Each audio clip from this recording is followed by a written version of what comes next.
2024 সালের তথ্য অনুযায়ী ভারত ও পাকিস্তানের সামরিক শক্তি তুলনা করলে দেখা যায় যে সামগ্রিকভাবে ভারত পাকিস্তানের থেকে অনেক এগিয়ে রয়েছে, তবে পাকিস্তানও কিছু ক্ষেত্রে গুরুত্বপূর্ণ শক্তি ধরে রেখেছে।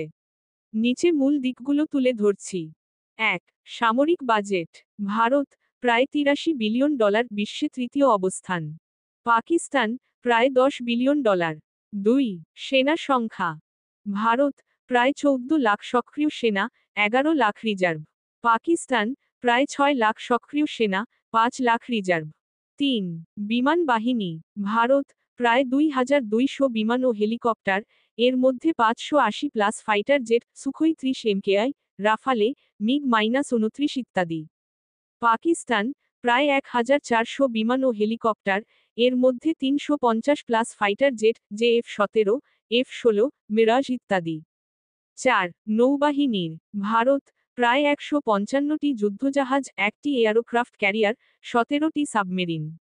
পাকিস্তান প্রায় 100টি যুদ্ধজাহাজ, 9টি সাবমেরিন, কোনো এয়ারক্রাফট ক্যারিয়ার নেই। 5. পারমাণবিক শক্তি। উভয় দেশেরই আনুমানিক 150-160টি পারমাণবিক ওয়ারহেড আছে, তবে ভারতের ট্রায়াড স্থল, জল ও আকাশ থেকে পারমাণবিক আঘাত করার ক্ষমতা পাকিস্তানের চেয়ে উন্নত। 6. ক্ষেপণাস্ত্র ও প্রযুক্তি।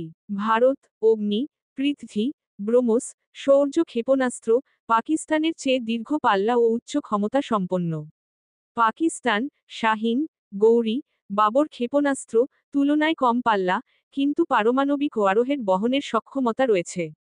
ভারত সামরিক বাজেট, সেনা সংখ্যা, আধুনিক সরঞ্জাম ও প্রযুক্তির দিক দিয়ে পাকিস্তানের চেয়ে অনেক এগিয়ে। তবে পাকিস্তানও পারমাণবিক শক্তি ও আঞ্চলিক কৌশলে একটি গুরুত্বপূর্ণ শক্তি, এবং তাদের প্রতিরক্ষা সক্ষমতা হালকাভাবে নেওয়া যাবে না।